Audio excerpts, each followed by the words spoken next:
یہودیوں نے مریم علیہ السلام پر نعوذ باللہ زنا کا بہتان لگایا. آپ دیکھ سکتے ہیں سورہ نمبر 4 کی آیت نمبر 156 میں. پھر اپنے کفر میں اتنا بڑھے کہ مریم پر سخت بہتان لگایا. لیکن اب میں آپ کو دکھانے لگا ہوں کیوں وہ بہتان نہیں لگا سکتے تھے لاجیکلی. غلط کسی وجہ سے لگایا تو لگایا, لاجیکلی نہیں لگا سکتے تھے, نہ اس وقت جب انہوں نے لگایا, نہ حضرت بعد میں جب حضرت عیسیٰ علیہ السلام نے ان کو معجزات دکھائے. جب میں آپ کو سب سے پہلی جو اس کی دلیل دیتا ہوں سورۃ مریم کی آیت نمبر 27 اور اس سے آگے ہے, جگہ آپ ترجمہ پڑھیں.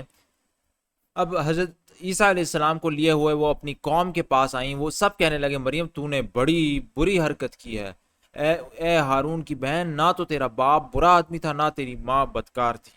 مریم نے اپنے بچے کی طرف اشارہ کیا. سب کہنے لگے کہ لو بھلا ہم گود کے بچے سے باتیں کیسے کریں.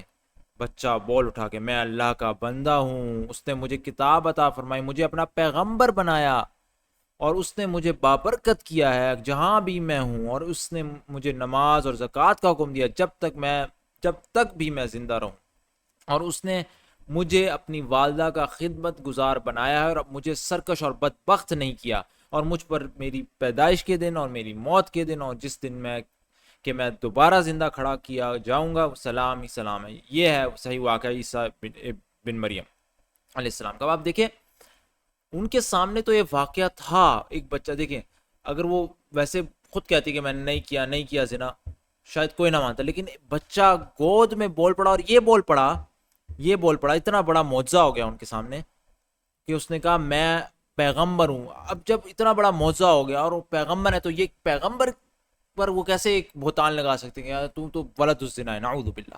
یہ تو نہیں لگا سکتے, پیغمبر اتنا بڑا معجزہ کرتی ہے. اور آپ دیکھیں انہوں نے یہاں پر یہ بھی بات کہی کہ اس نے مجھے اپنی والدہ کا خدمت گزار بنایا, یہ نہیں کہا والدین کا, سے بھی پتہ چلے ان کی صرف والدہ ہے. معجزہ ہے, ان کے سامنے ایک بچہ بول پڑا ہے گود سے, اور وہ کہہ رہے ہیں مجھے اپنی والدہ کا خدمت گزارا, والد کا کوئی ذکر نہیں. سبحان اللہ. یہ پہلی بات, یہ پہلا ثبوت کہ ان پر الزام نہیں, ان کے آنکھوں کے سامنے اتنا بڑا معجزہ ہو رہا ہے, ایک بچہ بول رہا ہے. ٹھیک ہے, تو اس سے پتہ چل گیا کہ وہ ایک موجزانہ ولادت تھی. دوسری بات یہ کہ بعد میں بھی جب حضرت عیسیٰ علیہ السلام نے ان کو نشانیاں دکھائیں, تو دیکھیں آپ کیسے کیسے معجزے دکھائے. سورہ نمبر 3 کی آیت نمبر 49 کے اندر آپ دیکھیں, اور بنی اسرائیل کی طرف اپنا رسول مقرر کرے گا, اور جب وہ بحیثیت رسول بنی اسرائیل کے پاس آیا تو اس نے کہا میں تمہارے رب کی طرف سے تمہارے پاس نشانی لے کر آیا ہوں.